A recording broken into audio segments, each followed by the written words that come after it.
Okay, awesome. Hang on. Now, so this week we've got the moon going through from Cancer through to gallery.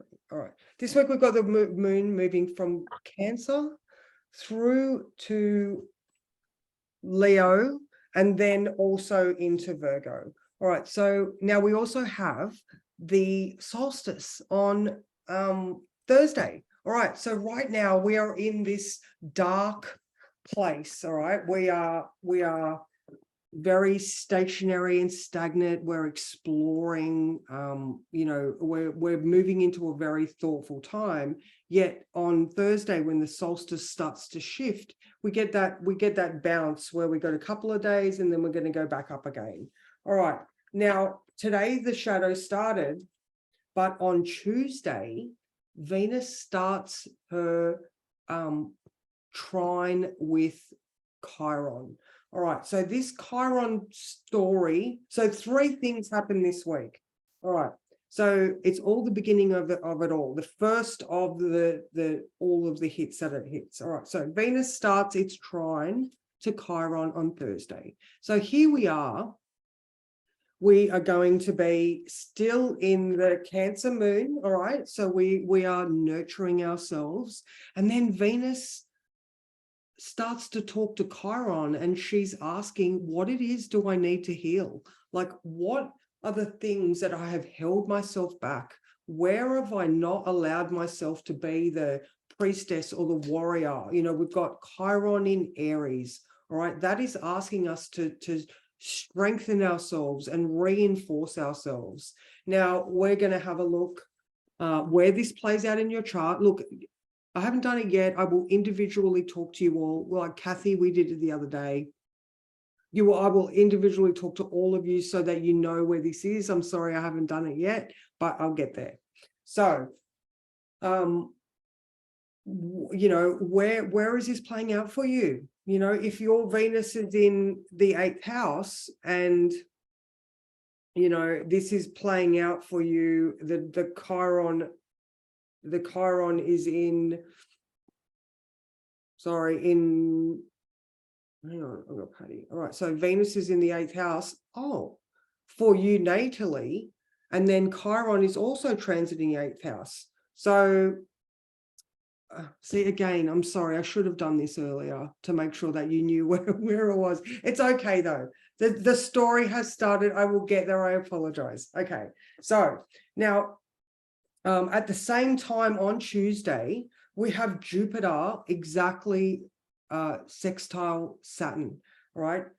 We've got this situation where the universe is asking you to look at these hurts. It's time for you to let these things go, all right? You got to remember all the work that you're putting in. Oh, thank you, Claudine, transiting your 9th house. That's awesome. That is believing in yourself and your philosophy. I love that, because I know you are. You just getting to that point where you believe in yourself, and that's awesome.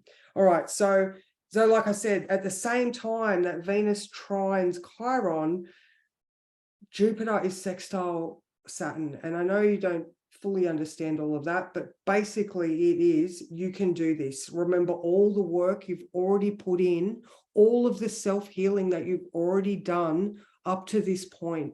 All right, now is the time for you to look at that thing, look at it in the face, and take away the fear that has held you back all of this time. Chiron is the healing teacher, or the wounded healer. So when you acknowledge those wounds, you become the teacher. You become a master of it. It ceases to hold you back. Okay, so that is on Tuesday. So when you realize where these things are playing out, you'll be able to observe them and not give them, it's more of a, oh, that's interesting. This is how this is playing out for me. All right, so yeah, now on Wednesday, the moon goes into Leo. All right, so we've got Venus in Leo with the moon following from this nurturing place into a place where we've got a little bit more confidence, a little bit more of a desire to play. Our creativity can come out. And at 1 o'clock on Thursday, the moon is going to meet up with Venus. All right. So on the solstice. So the solstice is going to be a great day for you to, I guess, just acknowledge that you've rested and you're coming up the other side. Feel good about yourself. All right. So we've got the hurts being acknowledged, but it takes us going, I am worth it, for these things to just not make as much of an issue as what it previously could. All right. Now on Friday, we have Venus starting her square to Uranus. That's at 5 p.m. on Friday. So here we go, looking at our comfort and security. So as I was saying earlier about the financial stuff, it's so much of it is self-worth. You know, what area in life are you letting yourself down? Where are you not propping yourself up? Where is your crown sitting skew-if? You know, where is it that you need to challenge yourself further to, you know, straighten up your crown and make those blocks stepping stones? How can you use the discomfort to level up and just keep going on this upward journey? Okay, now another thing that we're having this week. All right, so this first week is so much more of an introduction into what you're going to be experiencing. All right, now on Saturday, we have another of the big ones that are happening. We have Venus in opposition to Hygeia. Now, Hygeia is the health and mental health asteroid. All right, so whereabouts in your life are you not looking after your physical body? Where are you not taking a stand, putting up boundaries where your mental health is concerned? Where are you not treating yourself with the respect that you deserve? And I'm going to go straight into this and say it's more of a physical thing. All right. If you know that you should be doing exercise and you're not doing that, then Venus is going to poke you. All right. This is another one of those ones that there is 3 hits. All right. So the discomfort from Uranus in Taurus, where your self-worth is involved. And then we've got healing. We've got challenging your own limiting beliefs. And we've got acting upon the things that you know you need to be doing. So how many people here know that they should be doing something in regards to their own health? So, you know, yeah, there we go. So, so Venus rules our hormones. Venus, you know, she's the one that gives us all our good juju. When we treat ourselves well, when we look after our mental health and our physical well-being, we reap the rewards. All right. So this Venus in Leo opposing Hygeia in Aquarius retrograde is the start. So this is this week starts all of these transits and aspects off. So you are going to be shown, you know, Hygeia will show you where it is you are not looking after yourself. Okay, so again, these are big thought experiments. You know, these are things where you're doing this now. So for the next 16 weeks, you don't have to do anything radical. You know, you don't have to you know, there is no expectations here. There is no homework. This is exactly right, Kathy. There we go. This is just going, I know I need to do these things. How can I implement them on a small and easy basis? You know, like, so, oh, okay. So eating more organic food. That sounds like an awesome one. Do you eat non-organic food at the moment? Like, are you good with your veggies at the moment? No. Okay, so do you need to put the limiting factor of them being organic on? You know, I'm just trying to sort of say that, we don't have to put labels on just getting an extra serve of veg in your day, or trying to implement the fact that you get your 5 serves of veg and you get your water. Like, it doesn't have to be organic. It can just be Like, an an yeah, extra serve. yeah, So, yeah. you know, I eat veggies, but it's about yeah, I want to buy from a bit more organic, yeah, but okay. it's the snacking. So making protein balls, just making healthier things, like Mm, instead of having gluten-free cereal of a morning, because that's got sugars and everything in it. mhm, Doing more protein, putting protein in every meal because I'm older, mhm, is really important.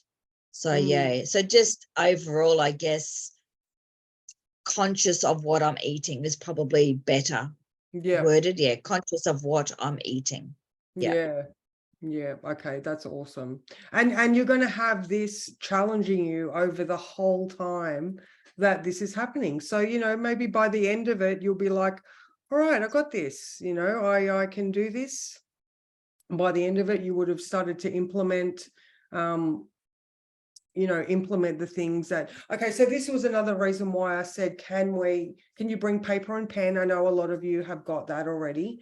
And start to write down your desires, like, from what are your intentions with this course? Like, I think I've expressed what my intentions are. I want you guys to know what your Venus story is, and I want you to be able to see where the areas of your own life are going to be impacted. Okay, so this week, like I was saying, we've got the moon in Cancer, which is easing us into this whole cycle with us looking at ourselves emotionally and wanting to nurture ourselves. Then we go into Leo, and we get to shine a little bit brighter. We're going to have the moon going over Venus on Thursday, and Mars as well. So we've got this heightened emotion this week. And then we have that square to Uranus starting, and the opposition to Hygeia. So all of the things we're going to be addressing are pretty much being touched on in this first week. Okay, this looks like it's week 2. Okay, I'm sorry, guys. Sorry. No. Okay, yeah, no, I'm still recording. Sorry, guys. Okay. All right. So another thing that I wanted to address with you is okay. Now, what type of Venus are you? Okay, so all right, we've got plenty of different types of Venus here. So what are your feelings towards yourself? Do you have a Venus in Aries where you're feisty? Do you have a Venus in Taurus where you like luxury and you enjoy food, and you like the better things in life, including sleeping? Do you have Venus in Gemini? Are you really social and you love chatting? Do you have Venus in Cancer, where your family are your be all and end all? Venus in Leo, oh my God, the hair, you are fabulous. Venus in Virgo, are you an earth witch? Do you enjoy the natural life? Are you a little bit finicky with and a little bit particular with Venus in Virgo?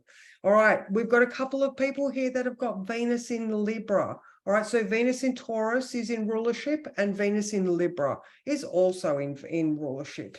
So Venus in Libra is beautiful. She's so feminine and personable. In relationships, people want to be like her, you know, depending on where it is in your chart. You know, like Alicia, I know you have Venus in Libra in the 3rd house. All right, so your siblings love you. You know, you can communicate beautifully with people. People love talking to you. All right, do you have Venus in Scorpio like myself? You know, I've always been very passionate towards the more occult things in the world, or you know, that more taboo side. You know, Venus in Sagittarius, that is okay, it could be a university professor, it could be someone who is highly into sports, it could be, you know, someone who is not in the clergy, because they don't take women, but you know what I mean, someone who is in that arena. Do we have Venus in Capricorn, like Kathy down here, where you are more than happy to have a clip book at work and you are checking boxes, you are writing manuals, you are, you know, getting everybody's routine down for them. Venus in Aquarius, are you like, fuck that shit, hands off? All right, you know, I want my freedom. I don't want you to touch me. I don't want you to think that you own me. I am the humanitarian that travels the world and does good things for other people. You know, or do you have Venus in Pisces, where you are just like floating through, wanting everything to be beautiful and ethereal? So here we are. What type of Venus are you? All right, so you can look at the workbook to get those examples. You can look at the celebrity chart to see if there's anybody that you relate to. And yeah, just, you know, whereabouts does it play out? So we're looking at the houses and the signs.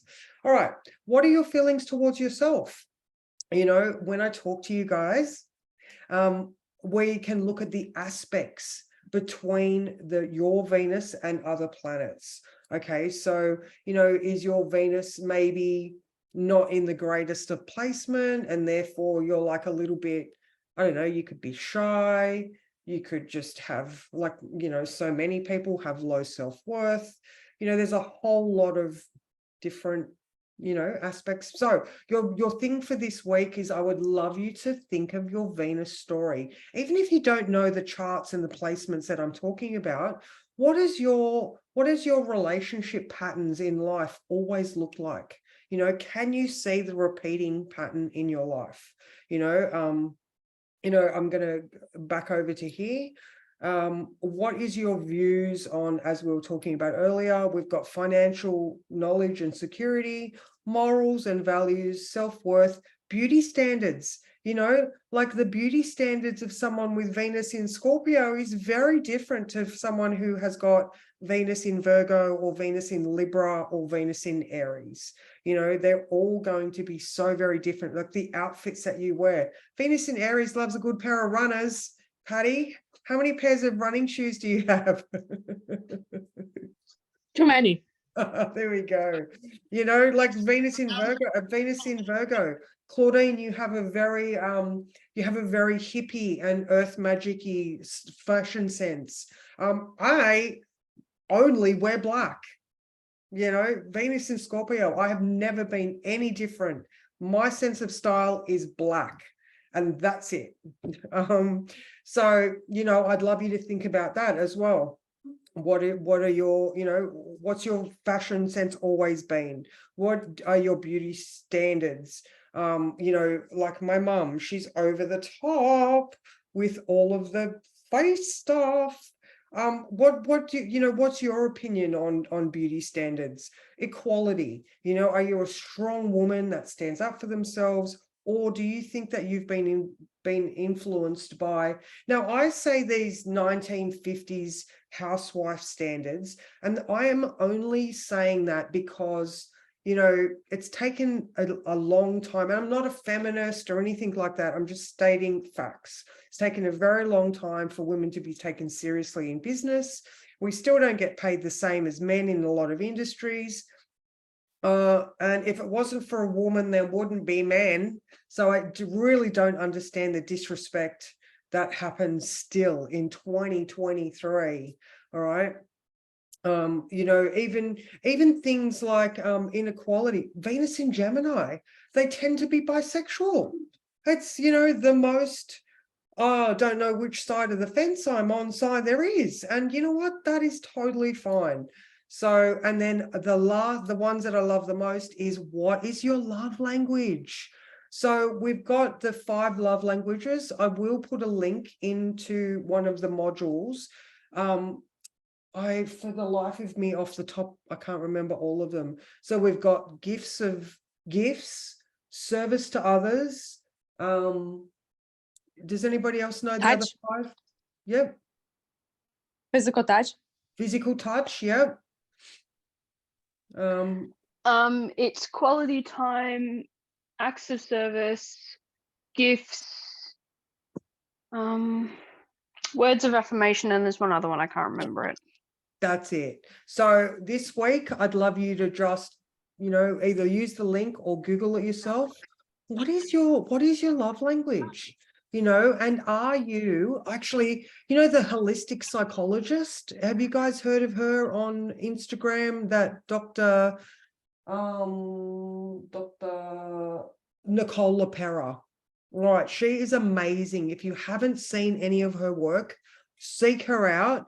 She is very, very current, and she's posted one the other day, and it was so interesting. It was, okay, so she's in a throuple, actually. So that she's got her wife and then another wife. So she's breaking all these barriers of what relationships look like. Anyway, so she was saying that, you know, one partner is someone that needs physical touch and expression to feel like they're being heard, therefore they feel whole. Whereas the other one had, you know, grew up in a really emotionally devoid house. So when they need space where they can feel like they can fill their own cup. So those two people together, one's like, pay attention. The other one's like, oh no, go, I need to leave and refill my cup. So, you know, the reason why I'm saying this is to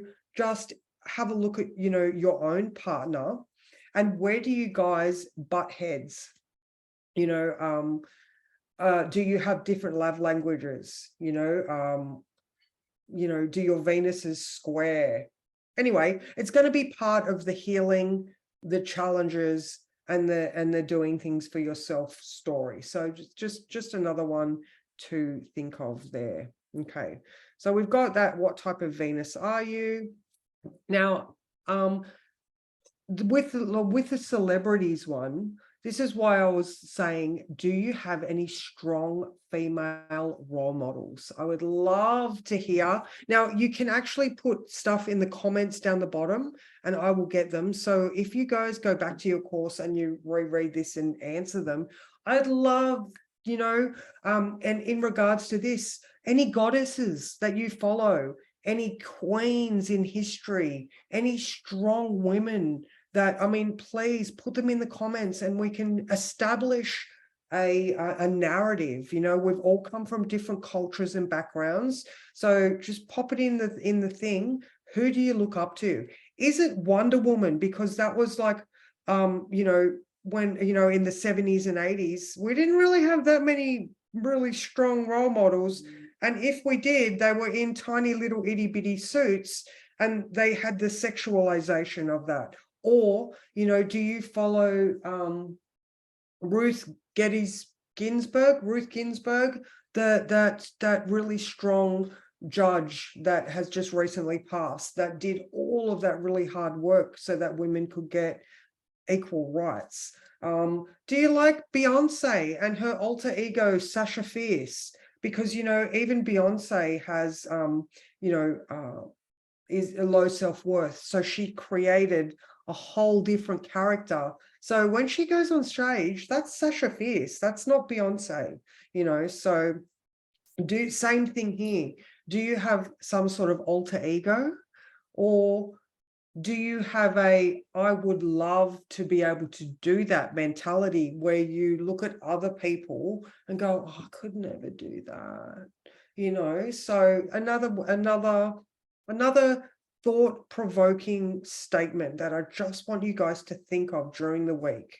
All right, so we've got the stuff on top, female role models, and now what is your relationship with other women? Now, this one's really can be really quite pokey.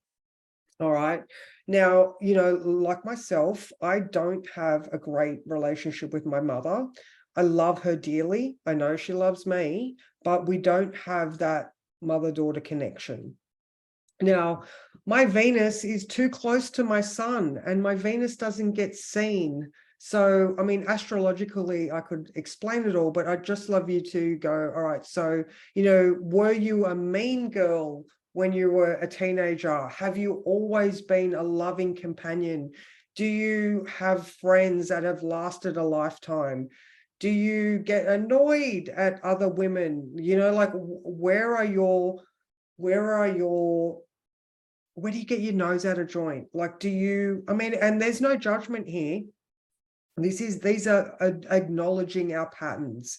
So do you look at other women who are successful and say negative things? You know, again, no judgment. How do you view other women? Okay. And, you know, why do you feel like that support is not there? All right. So we're looking at best friends, daughters, mothers, co-workers, any other women in your life and your relationships with them. Okay. Stop share. Okay. Okay, there. No, I wanted to